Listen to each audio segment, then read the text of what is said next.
Magandang araw mga kaibigan. Bigyan natin ng reaction, opinion itong post ng 1PH. Some officials of the Office of the Ombudsman arrived in Sandigan Bayan today, Tuesday, November 18. They are expected to file charges in connection with the flood control scandal via JC Cosico. So, yan na po mga picture ng mga tauhan na ni Ombudsman Boying Rimulya nasa Sandigan na at magsasampa na ng kaso.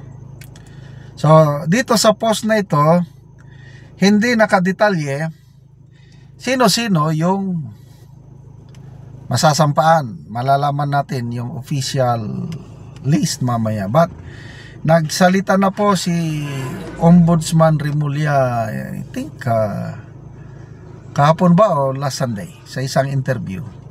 Sabi niya, by Monday or pinaka-latest Tuesday ngayon, sasampahan na namin ng kaso si ex-congressman Saldico dahil kompleto na daw yung mga ebidensya laban kay Saldico at yung kumpanya niyang South sa Sunwest nang dahil sa mga anomalous flood control project sa Oriental Mindoro.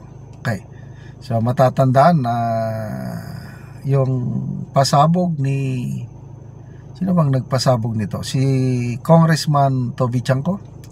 Abot ata ng 13 billion pesos ang mga budget insertion ni Saldico doon sa Oriental Mindoro. Kaya imbes na magpasalamat si Governor Bons Dolor ng Oriental dahil lumaki yung budget nila, kaya lang nanghinayang siya dahil yung laki ng budget na nailaan sa kanila kaya lang napunta naman sa kalokohan, kung hindi ghost substandard project. Kaya yun, sasampahan nila si Congressman, ex-Congressman Saldico. So, ito hindi dahil nagsalita na si Saldico, mawawala na yung pananagutan niya. To me, dapat lang na panagutan niya itong ginawa niyang kalokohan.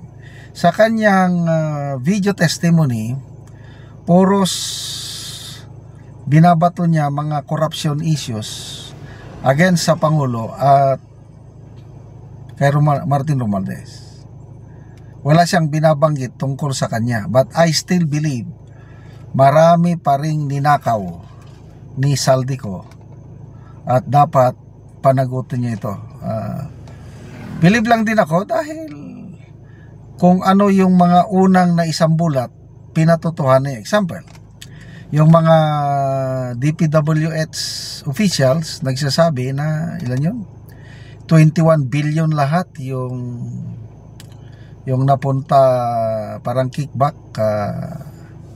Sabi niya hindi, kulang yung 21 billion, 56 billion lahat yan. Napunta lahat kay Martin Romualdez at kay Pangulong Marcos Jr. So, ang nakikita ko kay Saldico is parang revenge. Dahil magkakasabwat sila. Lalahanin natin si BP Sara ang unang nagpasabog ng anomalyang ito. Nung bago or just after na nag-resign siya, sabi niya, dalawang tao lang ang nagkokontrol ng budget ng Pilipinas, Martin Romualdez and Saldico. O ito ngayon, kakatotoo na. Mali-malitang pera ang nakulimbat nila. So, nang dahil sa parang feeling ni Saldico na trinaidor siya ng kanyang mga kasabwat sa gawain, kaya take revenge siya, nagsalita siya. So ito na ngayon ang bumabalot na iskandalo sa ating bansa. Kaya ito na, nagrally na ang iglesia dahil hindi na rin sila makatiis sa nangyayari. Malala ko a month ago o 2 months ago. Nagpayag na ang iglesia na nanawagan sila ng transparency and accountability. Kailang wala namang nangyari. Kaya ito, sinagawa na nila. Second day of rally na ngayon. So, nakakagulat yung mga pasabog. Lalo na yung pasabog ni Senator Amy tungkol sa kanyang kapatid. Hindi ko inaakala na makakaya ni Senator Amy na magsabi ng ganon. Noon pa, alam ko na meron siyang alam. Kasi naniniwala ko yung mga sinasabi ni Pangulong Duterte na ano yan, ngagba yan, ganito yan, weak leader yan. Hindi magsasalita si PRRD ng ganon na wala siyang basihan. So yun, kinumpirma ni Senator Amy yung kondisyon ng kanyang kapatid. So double whammy.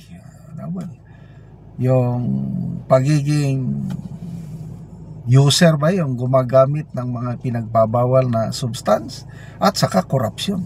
Dalawa. Grabe, mabibigat. At is tantamount, I don't know, yan na ba yung betrayal of public trust? Kaya lang, kung pag-usapan mo ng impeachment, parang malabo. Kasi marami pa rin ang kakampi ng Pangulong Marcos Jr. sa Kamara. Marami pa rin dumidepensa sa kanya. Ayaw maniwala. But kanya-kanyang talaga yan. Kanya-kanyang paniniwala. Battle of public opinion. I don't know how true itong nabasa kong post na si Senator Ping Lacson parang mas lalo siyang nawalan ng respeto kay Senator Amy doon sa paglalahad ni Senator Amy ng kalagayan ng kanyang kapatid. So, lumalabas at opinion ko lang na naniniwala pa rin si Senator Ping Lacson na malinis ang Pangulo. Hindi siya magnanakaw. Kasi bakit daw niya ibebeto yung mga budget na yun kung siya ang nagpa-insert. Kaya ngayong baka right this time na baka nagsasalita na siya sa floor sa interpellation, papangalanan daw ni Senator Lacson ang tao na gumamit lang sa pangalan ng Pangulo para makuha yung akusasyon ni Saldico. Parang hindi ginawa mismo ang Pangulo, kundi may gumamit lang sa kanyang pangalan. Yun ang depensa ni Senator Lacson, na naniniwala siya na malinis ang Pangulo. Okay, salamat mga kaibigan sa inyong pagsubaybay sa ating channel. Nakakatulong kayo ng malaki sa tribong Talanding ng Bukidnon dahil ang income natin sa channel nito, pantulong po sa tribo. Namimigay tayo ngayon ng libreng yero at pako para makapagpatayo itong tribo ng mas maayos na tirahan. Panoorin nyo ang video nito. O karon mo na ni si Lolo ang matagaan og yero. So matagaan si Lolo og yero kay makatupsiya karon.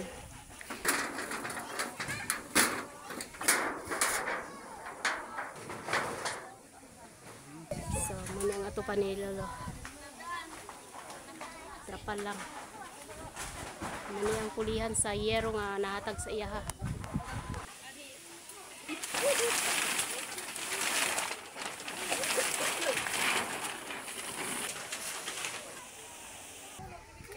Inulit mo na.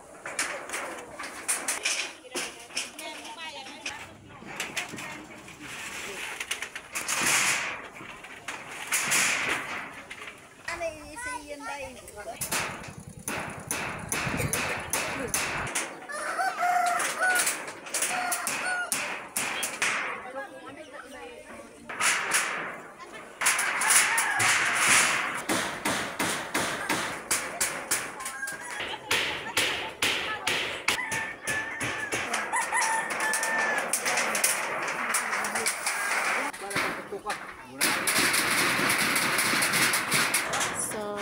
Nagyod og atok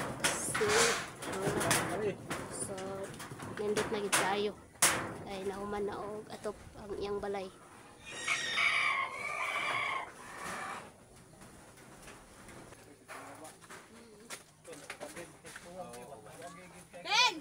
Ang pagsalamat nako sa Ginoo kay giatop na ako ng trapal Oh, na giatop nimo sa imong balay kay trapal lang.